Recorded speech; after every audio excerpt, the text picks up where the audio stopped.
Hi guys, magluluto tayo ngayon ng dried dilis. Pasarapin natin.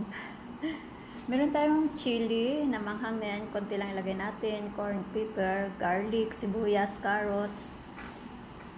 Meron tayong sugar.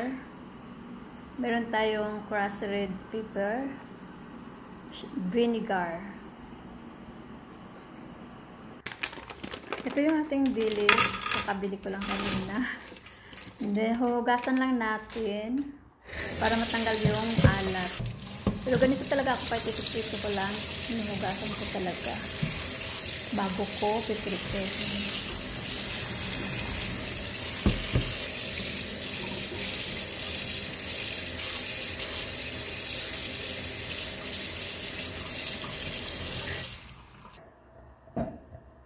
Maglagay tayo ng ordinaryong mantika lang.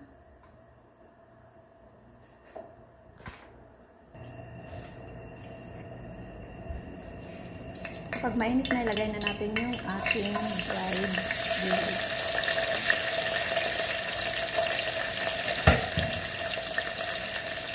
Nilutuin lang natin hanggang sa medyo mag-brown lang siya. Huwag super dark kasi mapait siya kapag tagalan natin.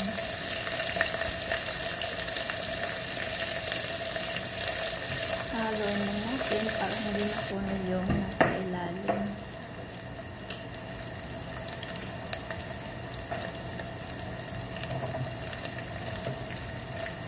So, medyo brown na. Or kaya umuusok-usok na, pwede na yan natin tanggalin.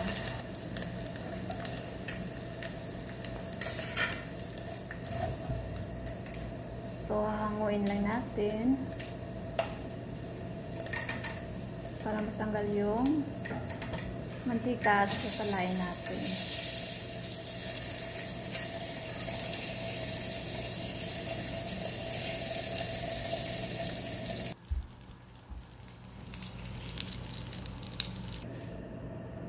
Kumuha tayo ng ibang kawali. Ngayon gagamitin nating mantika ay olive oil.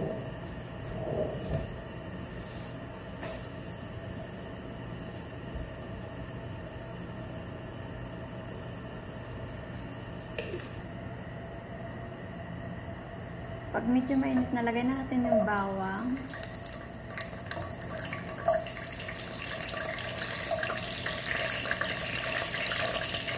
Sunod natin yung sibuyas. Pwede naman isabay natin guys. Okay lang.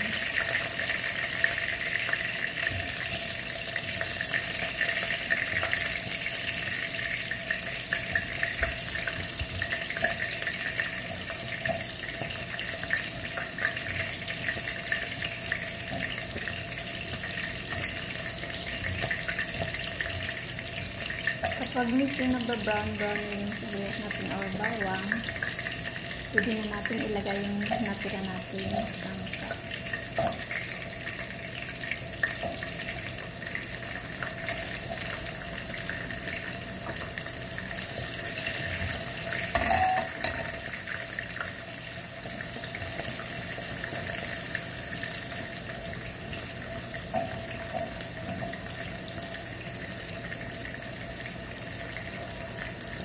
Ihalo na natin yung ating piniritong dilis.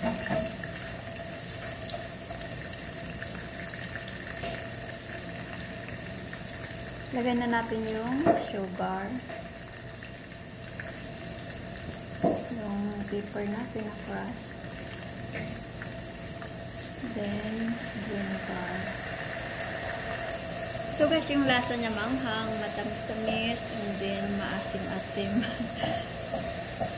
Masarap siya guys. So, kuluin lang natin ng mga 2 minuto and then we're done. Thank you for watching. Bye!